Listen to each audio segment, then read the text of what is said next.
Hi everyone, today we gonna study about regression analysis. आज का बच्चे हमारा टॉपिक है that is regression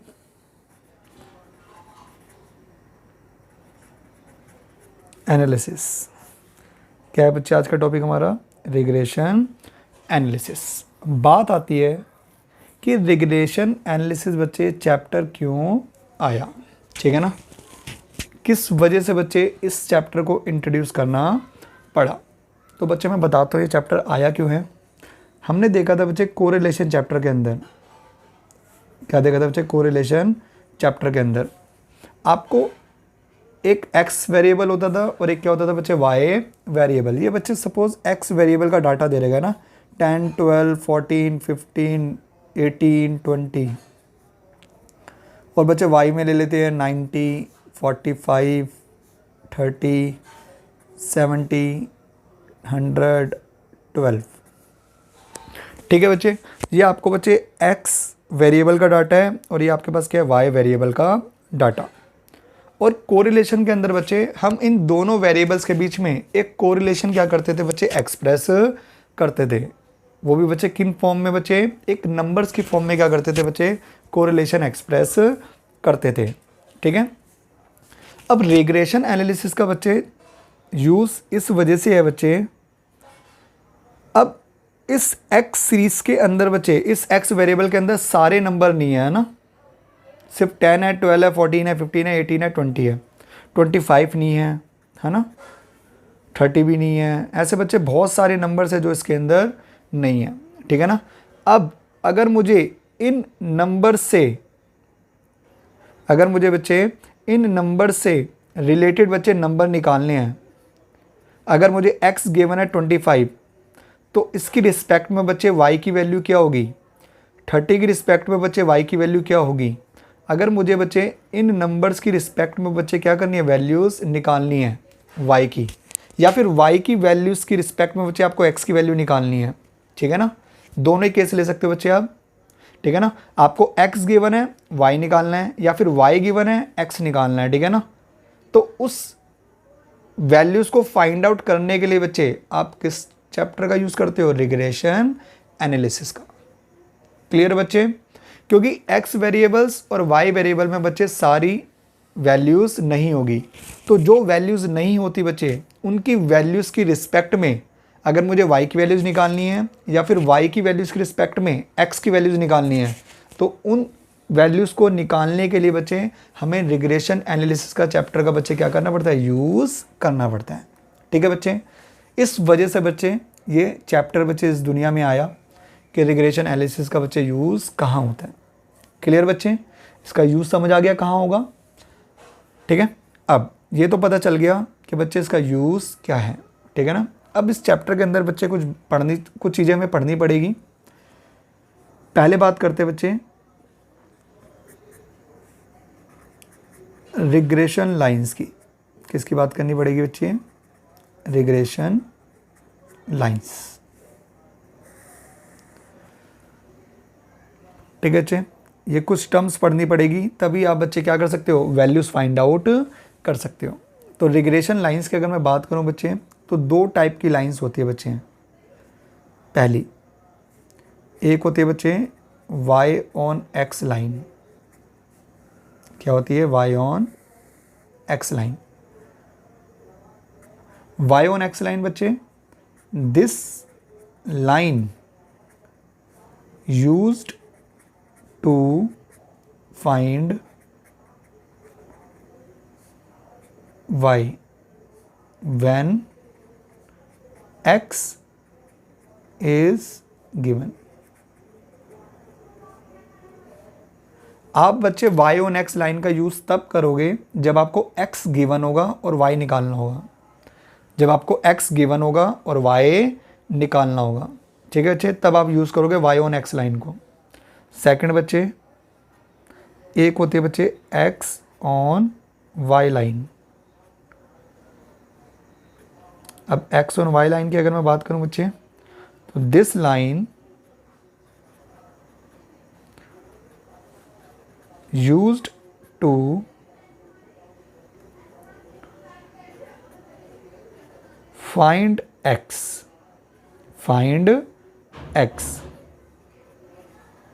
when y is given। Clear बच्चे? y x on y line का use कब करोगे? जब आपको y गिवन होगा, x निकालना होगा। ठीक है ना? जब आपको y गिवन होगा, x निकालना होगा। तो आप इसको बच्चे चाहे तो अंडरलाइन कर सकते हो।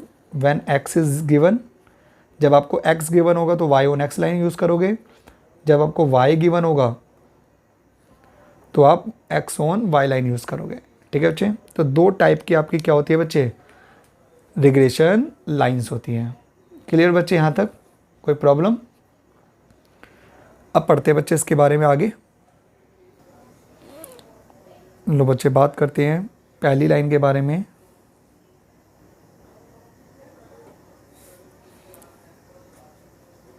The regression line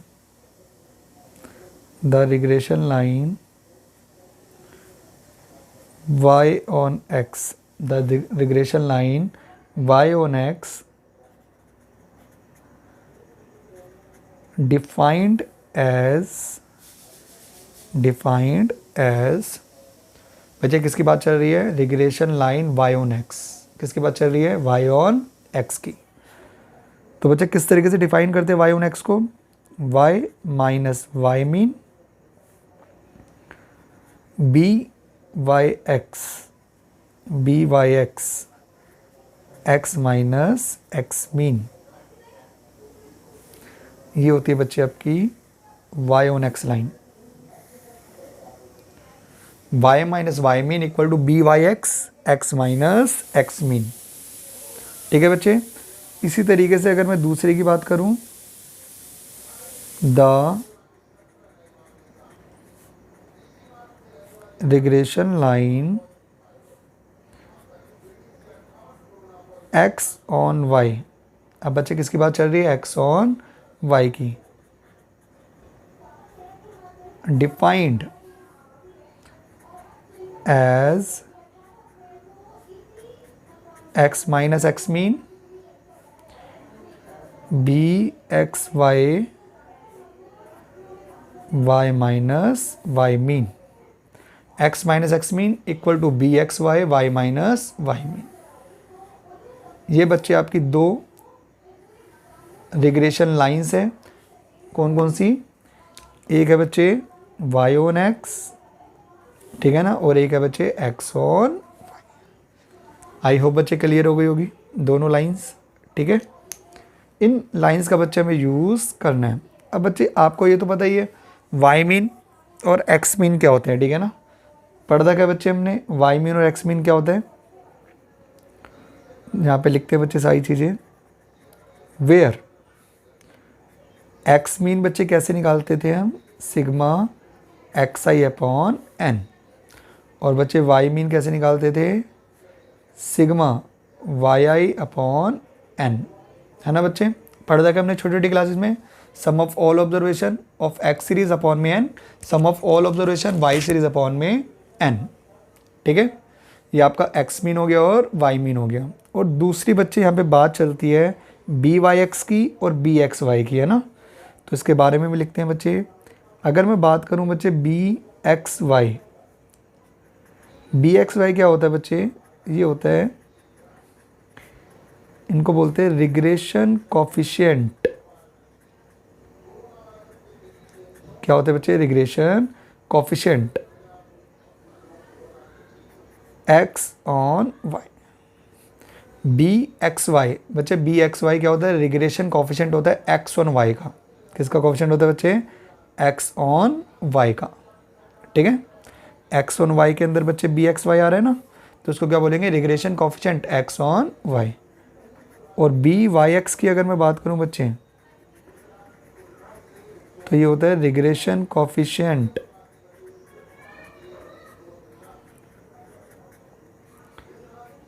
y on x। Y on X. Y on X का बच्चे कॉफिशेंट क्या है, बी वाई एक्स। ठीक है बच्चे, तो बी एक्स वाई बच्चे एक्स ऑन वाई का रिग्रेशन कॉफिशेंट होता है, और B Y X Y on X का क्या होता है, रिग्रेशन कॉफिशेंट्स। ये बच्चे थोड़ी सी आपको इन्फॉर्मेशन बच्चे क्या करनी है, थोड़ा सा समझना है, ठीक है ना, क्योंकि जब तक आपको बच्चे इन्फॉर्मेशन नहीं पता होगी कि ये क्या क्या चीज़ें होती हैं, ठीक है ना, तब तक बच्चे आपको क्वेश्चंस में क्या आएगी, दिक्कत आएगी। तो और बातें बच्चे इसके अंदर करते हैं, ठीक है। अभी तक बच्चे हमने ये देख लिया कि रिग्रेशन लाइंस को किस तरीके से डिफाइंड कर रखा है, ठीक है ना।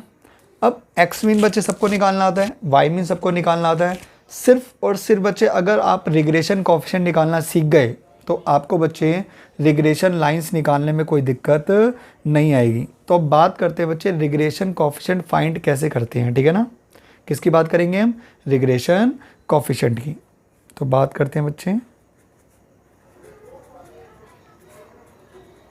Regression coefficients. अब बच्चे रिग्रेशन कोफिशिएंट्स फाइंड आउट करने के आपके पास 4 मेथड होते हैं। कितने मेथड होते हैं बच्चे, 4 मेथड। आप कोई भी मेथड अप्लाई कर सकते हो, आंसर बच्चे क्या आएगा, सेम आएगा, ठीक है ना। ओवरऑल बच्चे कितने मेथड होते हैं, 4 मेथड होते हैं। तो बात करते हैं बच्चे मेथड 1। मेथड 1 पहला मेथड है बच्चे B Y X equal to R standard deviation of Y upon standard deviation of X. ठीक है बच्चे, और बी एक्स वाई अगर निकालना है बच्चे तो R standard deviation of X upon standard deviation of Y. ठीक है बच्चे, रिग्रेशन कोएफिशिएंट 2 होते हैं, बी वाई एक्स और बी एक्स वाई, ठीक है ना। अगर बी वाई एक्स निकालना है बच्चे तो इसका फॉर्मूला क्या होगा, आर इंटू में standard deviation of Y upon standard deviation of X. ठीक है बच्चे, और अगर बी एक्स वाई निकालना है तो आर इंटू में standard deviation of X upon standard deviation of Y.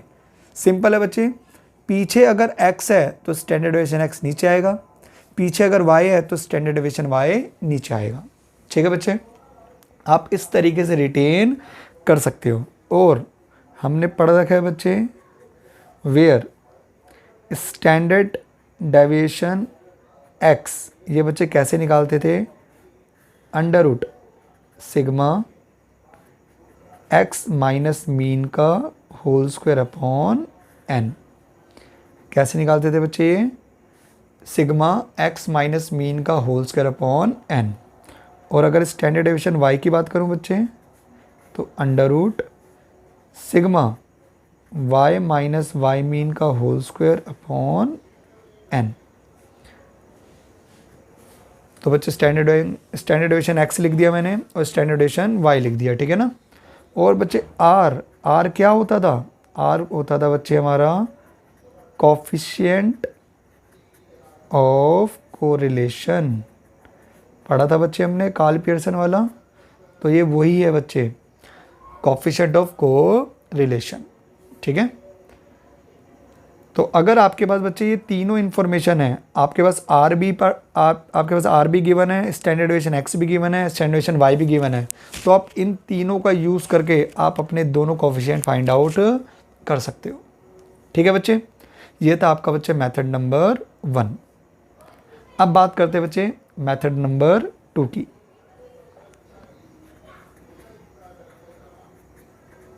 Method number 2, ठीक है बच्चे, तो बी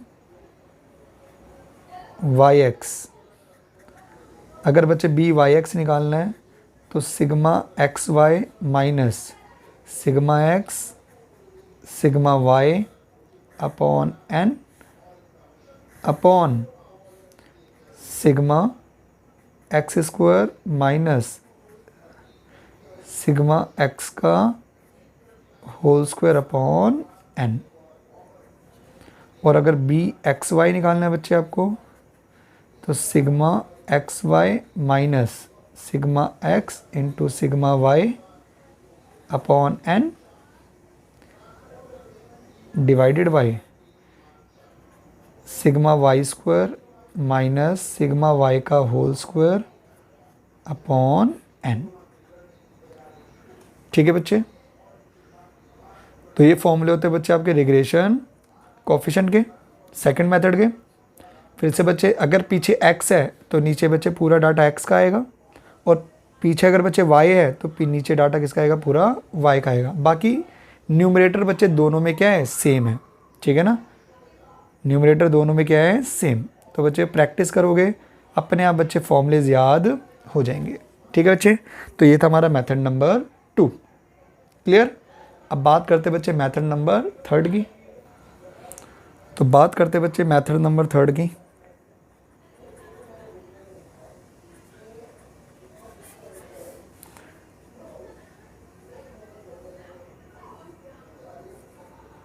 अगर मुझे बच्चे बी वाई एक्स निकालना है, क्या निकालना है, बी वाई एक्स, तो बच्चे बी वाई एक्स का जो फॉर्मूला होगा वो क्या होगा तुम्हारा, वो होगा बच्चे sigma D X D Y minus sigma D X into sigma D Y upon N. और बच्चे पीछे कौन है, एक्स है, तो आप लिखोगे sigma D x square minus sigma D x का होल स्क्वायर अपॉन एन। ठीक है ना, पीछे अगर x होगा तो बच्चे नीचे जो डाटा होगा वो किसका होगा, x का होगा। ठीक है ना। अब इसी तरीके से अगर बच्चे मुझे क्या निकालना है, बी एक्स वाई निकालना है, क्या निकालना है, बी एक्स वाई, तो बच्चे sigma D X D Y minus sigma D X into sigma D Y upon N divided by numerator बच्चे बिल्कुल सेम रहेगा। न्यूमरेटर क्या रहेगा बच्चे, बिल्कुल सेम टू सेम। ठीक है ना, फ़र्क कहाँ आ जाएगा बच्चे, अगर पीछे y है तो नीचे क्या आ जाएगा, sigma D Y square minus sigma D Y का होल स्क्वायर अपॉन n। ठीक है, तो बच्चे याद करना मुश्किल नहीं है, बस आपको थोड़ा सा कंसंट्रेशन रखना है। ठीक है ना, आपको चीज़ें अपने आप क्या हो जाएगी बच्चे, याद हो जाएगी जैसे जैसे आप क्वेश्चन सॉल्व करते रहोगे। ठीक है ना, और यहाँ पे बच्चे हमने पढ़ रखा है, अगर मैं बात करूँ बच्चे dx की, तो बच्चे dx कैसे निकाला जाता था, x माइनस ए, और अगर dy निकालना है तो ये कैसे निकाला जाता था बच्चे, y माइनस बी। ए बच्चे रिप्रेजेंट करता है किसको,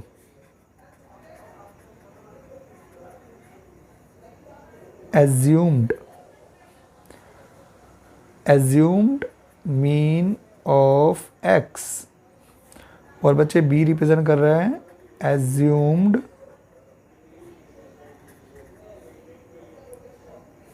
मीन ऑफ y। ठीक है बच्चे, क्लियर। ये पढ़ रखा है बच्चे हमने dx और dy कैसे निकाला जाता था। ठीक है, तो सेम बच्चे उन्हीं कॉन्सेप्ट का यूज़ करना है, और कुछ इसके अंदर है ही नहीं। अब ये था बच्चे मेथड नंबर 3। अब बात करेंगे बच्चे मेथड नंबर 4 की।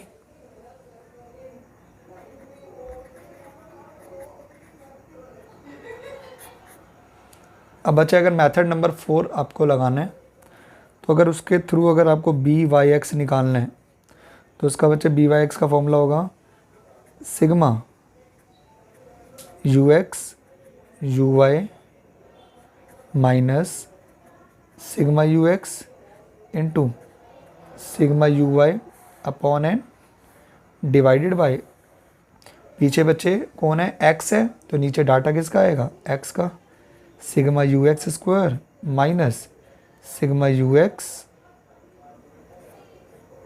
का होल स्क्वायर अपॉन एन। ठीक है, इसी तरीके से बच्चे अगर आपको b एक्स वाई निकालना है, क्या निकालना है बच्चे, बी एक्स वाई, तो उसका क्या होगा, sigma U X sigma U Y minus sigma U X into sigma U Y upon N divided by, numerator तो बच्चे बिल्कुल सेम टू सेम रहता है, न्यूमरेटर में तो कोई फ़र्क पड़ता ही नहीं है।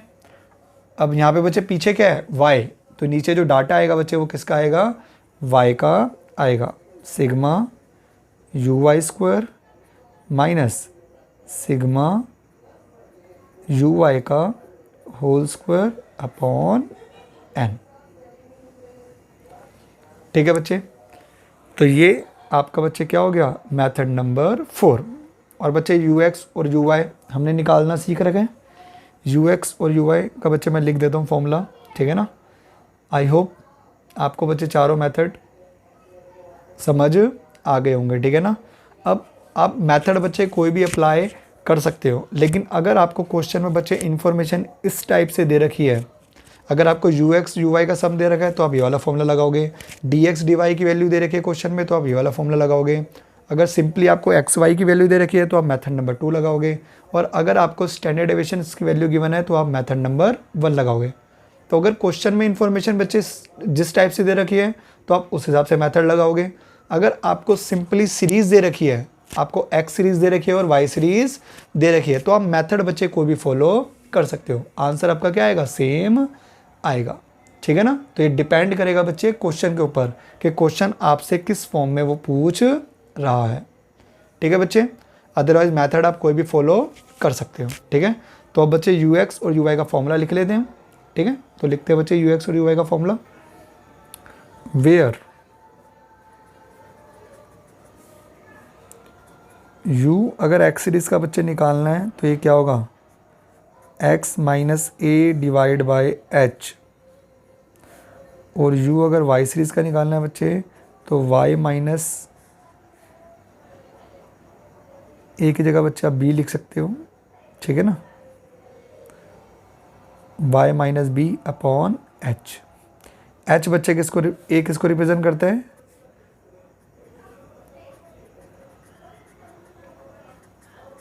Assumed mean of x, b बच्चे किसको रिप्रेजेंट कर रहा है, एज्यूम्ड मीन ऑफ y, और बच्चे h बच्चे किसको रिप्रेजेंट करता है, डिफरेंस ऑफ क्लास इंटरवल, ठीक है बच्चे। तो ये इंफॉर्मेशन बच्चे आपको गिवन है। तो आपके बच्चे मैंने चारों मेथड लिखवा दिए, ठीक है ना। आपकी 2 रिग्रेशन लाइंस मैंने आपको बता दी क्या क्या होती है, y ऑन x और x ऑन y, और उन दोनों लाइंस की अंदर आपको बच्चे x मीन चाहिए, y मीन चाहिए और दोनों रिग्रेशन कोएफिशिएंट चाहिए।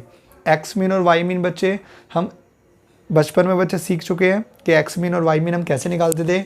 बात रह गई थी बच्चे रिग्रेशन कोएफिशिएंट्स की, और रिग्रेशन कोएफिशिएंट की बच्चे मैंने आपको चारों मेथड बच्चे लिखवा दिए। आप चारों में से कोई भी मेथड क्या कर सकते हो, अप्लाई कर सकते हो। इज़ दैट क्लियर बच्चे। तो ये थे बच्चे आपके रिग्रेशन कोएफिशिएंट्स के मेथड। अब बच्चे एग्जाम्स में क्वेश्चन पूछ लेते हैं बच्चे कि what is the properties of regression lines, ठीक है ना। रिग्रेशन लाइंस की बच्चे क्या क्या प्रॉपर्टीज़ होती है। तो बच्चे एग्जाम्स में बहुत बार क्वेश्चन आया हुआ है 7 मार्क्स का, 8 मार्क्स का, ठीक है ना।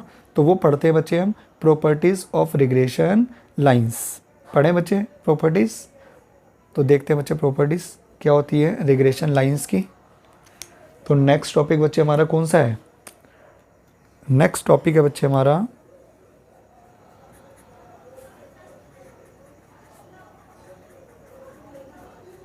Properties of regression lines. 7 या 8 मार्क्स का बच्चे एग्जाम में आता है, ठीक है ना, हाईली एक्सपेक्टेड है बच्चे। तो क्या क्या प्रॉपर्टीज होती है बच्चे रिग्रेशन लाइंस की, ठीक है ना। पहली प्रॉपर्टी बच्चे पढ़ते हैं बच्चे, पहली property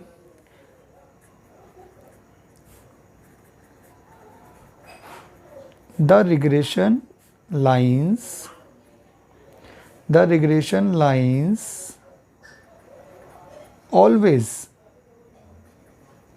always intersect at point x mean y mean. पहली प्रॉपर्टी जो है बच्चे वो क्या है, आपकी जो दोनों बच्चे लाइंस होगी वो हमेशा बच्चे क्या करेगी, इंटरसेक्ट करेगी। किस पॉइंट पे इंटरसेक्ट करेगी, x मीन और y मीन पे। ठीक है बच्चे, अब सर इसका मतलब हमें समझ नहीं आया। हमने बच्चे 9th-10th के अंदर बच्चे बहुत अच्छे से मैथ्स में पढ़ा था, अगर बच्चे याद हो। इस तरीके से बच्चे आपके क्वाड्रेंट्स होते थे 4, ठीक है ना। सपोज बच्चे ये आपकी बच्चे 2 लाइंस हैं, ये बच्चे 2 क्या आपकी लाइंस है। ये आपकी एक्स ये बच्चे एक्स एक्सिस है और ये आपकी वाई एक्सिस है, ठीक है ना। और ये 2 लाइन है बच्चे, एक लाइन ये लाइन 1 है बच्चे और ये लाइन 2 है, ठीक है ना। अगर आप अपनी बच्चे रिग्रेशन लाइन को ड्रॉ करोगे तो वो मान लो बच्चे ये 2 लाइन बच्चे ड्रॉ हो गए, ठीक है ना, समझने के लिए, ठीक है ना। अगर आप अपनी रिग्रेशन लाइंस को बच्चे ड्रॉ कर रहे हो तो सपोज कर लो बच्चे ये दोनों लाइन आपके बच्चे ड्रॉ हो गए रिग्रेशन लाइंस, ठीक है ना। तो जहाँ पे बच्चे दोनों इंटरसेक्ट करेंगे, जहाँ पे दोनों क्या करेंगे बच्चे, इंटरसेक्ट करेंगे, वो जो पॉइंट होगा वो होगा बच्चे आपका एक्स मीन और वाई मीन। क्या होगा बच्चे, वो एक्स मीन और वाई मीन, ठीक है ना। ये बच्चे हमारा यहाँ से यहाँ तक का जो पार्ट होगा बच्चे ये होगा एक्स मीन और यहाँ से यहाँ तक का जो पार्ट होगा ये क्या होगा मेरा वाई मीन, ठीक है ना। ये कहना चाह रहे बच्चे आपकी पहली प्रॉपर्टी, ठीक है ना। अगर आपकी दोनों लाइंस जो होगी बच्चे वो हमेशा बच्चे इंटरसेक्ट करेगी एक्स बार कॉमा वाई बार पे, हमेशा, ठीक है ना। तो जब दोनों लाइन बच्चे इंटरसेक्ट करेगी तो किस पॉइंट पे इंटरसेक्ट करेगी, X mean comma Y mean पे। तो ये कहना चाहती है बच्चे आपकी सिर्फ और सिर्फ पहली प्रॉपर्टी। सिंपल सी, आपको बच्चे ये एग्जाम में डायग्राम दिखाने की जरूरत नहीं है, आप सिंपली बस क्या लिखोगे, स्टेटमेंट लिखोगे, the regression lines always intersect at point X mean comma Y mean. ये था बच्चे आपकी पहली प्रॉपर्टी। अब बात करते हैं बच्चे दूसरी प्रॉपर्टी की, तो चलते हैं बच्चे दूसरी प्रॉपर्टी की ओर। तो पढ़ते हैं बच्चे next property number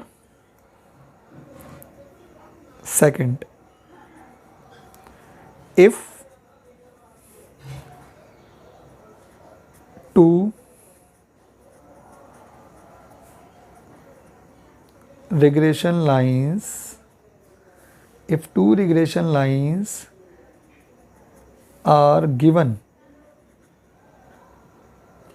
if 2 regression lines are given,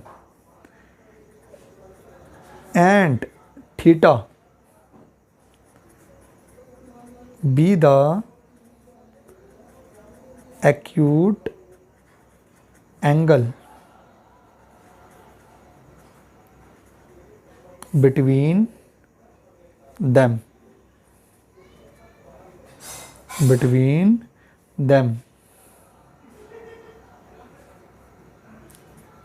then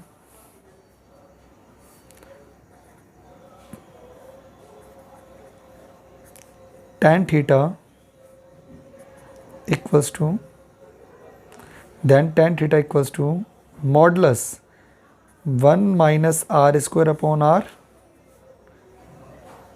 फिर मॉडुलस बच्चे standard deviation of x into standard deviation of y upon standard deviation का x, स्टैंडर्ड डेविएशन x का square plus standard deviation y का square modulus. ये है बच्चे आपकी property number 2। क्या है बच्चे property number 2, if 2 regression lines are given, आपको बच्चे 2 रिग्रेशन लाइंस गिवन है, and theta be the acute angle, और थीटा बच्चे क्या है, एक एक्यूट एंगल है। एक्यूट एंगल बच्चे कौन सा होता है, जो 0 डिग्री से बड़ा होता है और 90 डिग्री से छोटा। तो थीटा आपका बच्चे एक्यूट एंगल है between them, then tan theta equal to this, ठीक है ना। इसका मतलब क्या कहना चाह रहा है बच्चे, अगर आपको दो रिग्रेशन लाइंस के बीच का थीटा निकालना है, दो रिग्रेशन लाइंस के बीच का क्या निकालना है बच्चे, थीटा निकालना है, तो आप इस फॉर्मूले का बच्चे यूज़ करके निकाल सकते हो, ठीक है ना।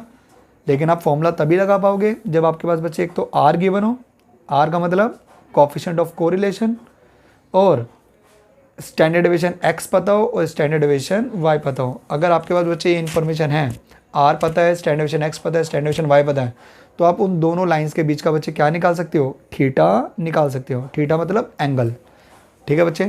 तो एंगल निकालने के लिए बच्चे ये आपकी ये वाली प्रॉपर्टी क्या होती है, यूज़ होती है, ठीक है ना।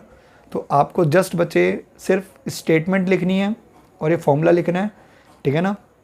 एग्ज़ाम में बच्चे थ्योरी आती है, ठीक है ना, इसको फाइंड आउट करने के लिए नहीं आता, ठीक है ना, क्लियर। तो ये थी बच्चे प्रॉपर्टी नंबर 3, सॉरी सेकंड। अब बात करेंगे बच्चे प्रॉपर्टी नंबर 3 की।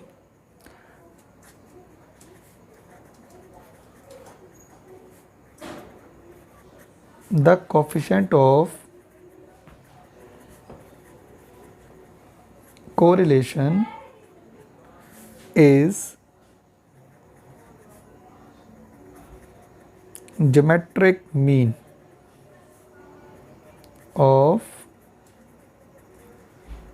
regression coefficients, regression coefficients। हाँ बच्चे, थर्ड प्रॉपर्टी क्या है बच्चे, द कोफिशिएंट ऑफ कोरिलेशन, यानी बच्चे जो आपका आर है इस geometric mean of regression coefficient, वो जो है बच्चे वो ज्योमेट्रिक मीन है किसका, रिग्रेशन कोफिशिएंट्स का। किसका बच्चे, रिग्रेशन कोफिशिएंट्स का। रिग्रेशन कोफिशिएंट बच्चे क्या क्या होते हैं हमारे, एक होता है बी एक्स वाई और एक होता है बच्चे B Y X. B X Y बच्चे, बी एक्स वाई का फॉर्मूला क्या था, आर इनटू में बचे standard deviation of X upon standard deviation of Y, और बी वाई एक्स का फॉर्मूला क्या था बच्चे, R standard deviation of Y upon standard deviation of X, ठीक है बच्चे। ये आपके क्या थे, रिग्रेशन कोफिशिएंट से, है ना। तो बच्चे क्वेश्चन में क्या बोला गया है, सॉरी प्रॉपर्टी में क्या बोला गया है, coefficient of correlation is geometric mean of regression coefficient. जो आर होता है बच्चे वो ज्योमेट्रिक मीन होता है किसका, रिग्रेशन कोफिशिएंट्स का। अब बच्चे जिसके पास 11th में बच्चे मैथ्स थी, जिसके पास 11th में बच्चे क्या थी, मैथ्स थी, उसने बच्चे पढ़ रखा है कि ज्योमेट्रिक मीन जो होता है बच्चे उसका फॉर्मूला होता है under root of A B, under root of A B. Geometric mean का बच्चे फॉर्मूला क्या होता है, under root of A B, ठीक है। ये ए और बी बच्चे वो होते हैं जिनके बीच में ज्योमेट्रिक मीन निकालना है। ए और बी क्या होते हैं बच्चे, जिनके बीच में ज्योमेट्रिक मीन निकालना है। यहाँ पे ज्योमेट्रिक मीन किसके बीच में है, रिग्रेशन कोफिशिएंट के बीच में, है ना। ज्योमेट्रिक मीन किसके बीच में, रिग्रेशन कोफिशिएंट्स के बीच में है। तो क्या मैं बच्चे ए की जगह पे बी एक्स वाई और बी की जगह पे बी वाई एक्स लिख सकता हूँ। तो क्वेश्चन में बच्चे ये बोला हुआ है हमारी प्रॉपर्टी में कि geometric mean of regression coefficients, तो ज्योमेट्रिक मीन का फॉर्मूला होता है under root of A B. A बच्चे क्या होगा, रिग्रेशन कोफिशिएंट्स है बच्चे बी एक्स वाई और एक हो गया बच्चे बी वाई एक्स। तो ए और बी मेरे क्या हो गए बच्चे, बी एक्स वाई और बी वाई एक्स। अब बच्चे बी एक्स वाई का फॉर्मूला, बी एक्स वाई का फॉर्मूला क्या है बच्चे, ये रहा। क्या फॉर्मूला है बच्चे, R standard deviation of X upon standard deviation of Y into, और बच्चे बी वाई एक्स का फॉर्मूला क्या है, R standard deviation of Y upon standard deviation of X, ठीक है। अब इसको बच्चे ध्यान से देखो, ये स्टैंडर्ड डेविएशन एक्स इस स्टैंडर्ड डेविएशन कट जाएगा, ये स्टैंडर्ड डेविएशन वाई इससे कट जाएगा, ठीक है ना। तो under root R into R बच्चे क्या हो जाएगा, आर स्क्वायर, और जब बच्चे स्क्वायर से रूट को बाहर निकालते हैं तो बच्चे स्क्वायर से रूट कैंसिल आउट हो जाता है, क्या बच जाता है, ये बच जाएगा बच्चे r। तो आप खुद देख लो बच्चे, ज्योमेट्रिक मीन किसके इक्वल आ गया, r के इक्वल आ गया। ज्योमेट्रिक मीन किसके इक्वल आ गया, r के। और यही बच्चे हमारी प्रॉपर्टी कहती है, ठीक है ना। आपको ये वेरीफाई करने की ज़रूरत नहीं है बच्चे एग्जाम में, आपको सिंपली ये क्या लिखना है, सिर्फ स्टेटमेंट्स लिखनी है, और अगर कर दोगे तो बहुत अच्छी बात है बच्चे, ठीक है ना। The coefficient of correlation is geometric mean, ये रहा बच्चे, जो r है वो क्या है, ज्योमेट्रिक मीन है। ये हमने बच्चे वेरीफाई करके दिखा दिया, ठीक है ना। आई होप बच्चे वेरिफिकेशन समझ आ गई होगी, ठीक है ना। अगर दो नंबर्स के बीच में बच्चे ज्योमेट्रिक मीन निकालना होता है तो उसका फॉर्मूला क्या होता है, under root of A B, under root of A B. A और बी बच्चे कुछ भी हो सकते हैं, ठीक है ना। यहाँ पे ए और बी क्या थे, रिग्रेशन कोफिशिएंट्स हैं। ए और बी क्या थे यहाँ पे बच्चे, रिग्रेशन कोफिशिएंट्स, ठीक है बच्चे। ये थी आपकी थर्ड प्रॉपर्टी। अब बात करेंगे बच्चे प्रॉपर्टी नंबर 4 की। तो बात करते हैं बच्चे प्रॉपर्टी नंबर 4 की। If a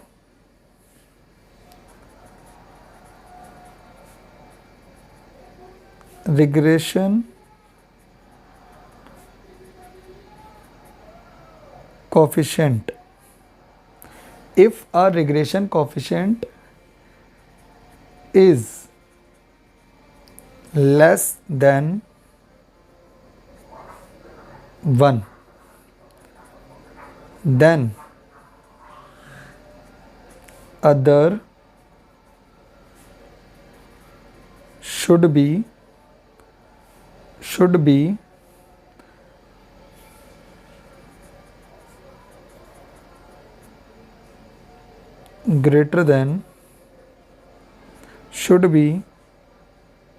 greater than 1। तो बच्चे ये प्रॉपर्टी क्या कह रही है, ये प्रॉपर्टी कह रही है बच्चे, if a regression coefficient is less than 1 then other should be greater than 1। बच्चे दो रिग्रेशन कोफिशिएंट होते हैं, अगर दो रिग्रेशन कोफिशिएंट में से एक रिग्रेशन कोफिशिएंट 1 से छोटा है तो दूसरा बच्चे डेफिनेटली 1 से क्या होगा, बड़ा होगा। अगर एक रिग्रेशन कोफिशिएंट 1 से बच्चे छोटा होगा, अगर एक रिग्रेशन कोफिशिएंट 1 से छोटा होगा तो दूसरा रिग्रेशन कोफिशिएंट हमेशा बच्चे क्या होगा, 1 से बड़ा, ठीक है ना। ये कहती है आपकी प्रॉपर्टी नंबर 4। मैं आपको बच्चे इसको वेरीफाई भी बताता हूँ। देखो अभी हमने पढ़ा बच्चे कि कोफिशिएंट ऑफ कोरिलेशन जो होता है बच्चे r, वो ज्योमेट्रिक मीन होता है बच्चे, पढ़ा था अभी लास्ट प्रॉपर्टी के अंदर बच्चे। तो r बच्चे किसके इक्वल होगा, under root of B Y X into B X Y के, ठीक है ना। Geometric mean of regression coefficients, geometric mean of regression coefficients, ये था बच्चे हमारा कोफिशिएंट ऑफ कोरिलेशन का फॉर्मूला, ठीक है बच्चे। ये भी हमने थर्ड प्रॉपर्टी के अंदर देखा, ठीक है ना। अब यहाँ पे बच्चे हम करते हैं squaring both sides, squaring both sides. तो बच्चे देखो ये हो जाएगा आर स्क्वायर, ये क्या हो जाएगा, आर स्क्वायर, और इसका रूट हट जाएगा बच्चे जब हम स्क्वायर करेंगे, तो जब हम स्क्वायर करेंगे तो इसका रूट हट जाएगा। तो आर स्क्वायर बच्चे किसके इक्वल आ गया, B Y X into B X Y के, ठीक है।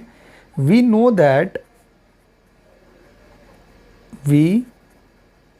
दैट अब बच्चे हमें एक चीज़ पता है, आपके जो रैंक कोरिलेशन की बच्चे वैल्यू होती है ना, या फिर कोफिशिएंट ऑफ कोरिलेशन की जो वैल्यू होती है बच्चे, वो वैल्यू बच्चे हमेशा -1 या उससे बड़ी होगी और 1 या 1 से क्या होगी, छोटी। ये बच्चे आपकी कोरिलेशन की बच्चे प्रॉपर्टी कहती है, ठीक है ना। कोरिलेशन की बच्चे प्रॉपर्टी क्या कहती है, आपकी जो r की वैल्यू होगी वो हमेशा -1 या -1 से बड़ी होगी, 1 या 1 से क्या होगी, छोटी होगी। आप चाहे तो बच्चे चेक कर सकते हो, जितने भी क्वेश्चंस में आपने कोरिलेशन की वैल्यू निकाली होगी वो हमेशा -1 या -1 से बड़ी आ रही होगी, या 1 या 1 से क्या आ रही होगी, छोटी आ रही होगी। अगर बच्चे इनसे बियॉन्ड हो जाए तो समझ लेना बच्चे आपसे कुछ गलती हुई है, ठीक है ना। ये आपकी बच्चे रिग्रेशन कोफिशिएंट की कोरिलेशन कोफिशिएंट की क्या है बच्चे, प्रॉपर्टी है, ठीक है ना। तो प्रॉपर्टीज ऑफ कोरिलेशन कोफिशिएंट, ठीक है ना। तो ये बच्चे आपकी प्रॉपर्टी है एक। अब बच्चे यहाँ पे क्या है आर स्क्वायर, तो देखो अगर मैं आर स्क्वायर करूँगा बच्चे, आर की वैल्यू -1 या -1 से बड़ी है, 1 या 1 से छोटी है, अगर मैं आर स्क्वायर कर दूँ तो आपकी बच्चे आर स्क्वायर की जो वैल्यू होगी ना वो हमेशा 0 या 0 से बड़ी आएगी, 1 या 1 से छोटी। क्योंकि जितनी भी नेगेटिव टर्म्स वाली वैल्यू होगी ना बच्चे वो सारी पॉजिटिव में कन्वर्ट हो जाएगी। जितनी भी नेगेटिव टर्म वाली वैल्यू होगी बच्चे वो किस में कन्वर्ट हो जाएगी, पॉजिटिव में क्या हो जाएगी, कन्वर्ट हो जाएगी। तो आर स्क्वायर की जो वैल्यू होगी वो कम से कम बच्चे कितनी हो सकती है, 0 हो सकती है, क्योंकि माइनस में तो जा ही नहीं सकती। स्क्वायर अगर आप बच्चे किसी चीज़ का स्क्वायर कर रहे हो तो वो कभी नेगेटिव तो हो ही नहीं सकता। तो आर स्क्वायर की जो वैल्यू होगी वो या तो बच्चे 0 होगी या 0 से बड़ी होगी या 1 होगी या 1 से छोटी होगी, ठीक है ना। क्लियर बच्चे, आई होप बच्चे समझ आ गया होगा। तो यहाँ से बच्चे एक चीज़ निकल के आती है, ये इम्प्लाई होता है कि BXY इंटू BYX की जो वैल्यू आएगी बच्चे वो क्या आएगी, 1 या 1 से छोटी। ये बच्चे आर स्क्वायर की वैल्यू ये थी ना, तो आर स्क्वायर की वैल्यू बच्चे मैंने यहाँ से उठा के यहाँ पुट कर दी, ठीक है ना। तो आर स्क्वायर की वैल्यू जो है बच्चे BXY इंटू BYX वो हमेशा क्या होगा, 1 या 1 से क्या होगा, छोटा होगा, ठीक है। क्लियर बच्चे। इफ BYX अगर BYX बच्चे 1 से क्या हो जाए, बड़ा हो जाए, इफ BYX बच्चे 1 से बड़ा हो जाए तो इम्प्लाइज है बच्चे BXY डेफिनेटली बच्चे 1 से छोटा होगा, ठीक है ना। देखो बच्चे इन दोनों का मल्टीप्लाई बच्चे 1 या 1 से छोटा होना चाहिए, इन दोनों का मल्टीप्लाई क्या होना चाहिए, 1 या 1 से छोटा, ठीक है ना। अगर एक नंबर बच्चे 1 से बड़ा है, अगर BYX 1 से बड़ा है तो डेफिनेटली बच्चे ये 1 से छोटा होगा ही होगा, क्योंकि अगर ये भी 1 से बड़ा हो गया तो दोनों का मल्टीप्लाई बच्चे 1 से बड़ा आ जाएगा, ठीक है ना। और अगर ये 1 से बड़ा आ गया तो हमारी प्रॉपर्टी जो होगी बच्चे वो सेटिस्फाई नहीं होगी। तो दोनों में से बच्चे किसी एक को 1 से बड़ा होना पड़ेगा और किसी एक को 1 से छोटा होना पड़ेगा, ठीक है। आई होप बच्चे समझ आ गया होगा, ठीक है। तो दोनों जो रिग्रेशन कोफिशिएंट होते हैं बच्चे उनमें से किसी एक की वैल्यू क्या होती है, 1 से बड़ी होती है और दूसरे की वैल्यू जो होती है वो 1 से क्या होती है बच्चे, छोटी होती है, ठीक है। ये कहती है बच्चे आपकी प्रॉपर्टी नंबर 4, ठीक है। तो ये बच्चे उसका वेरिफिकेशन था। आई होप बच्चे समझ आ गया होगा।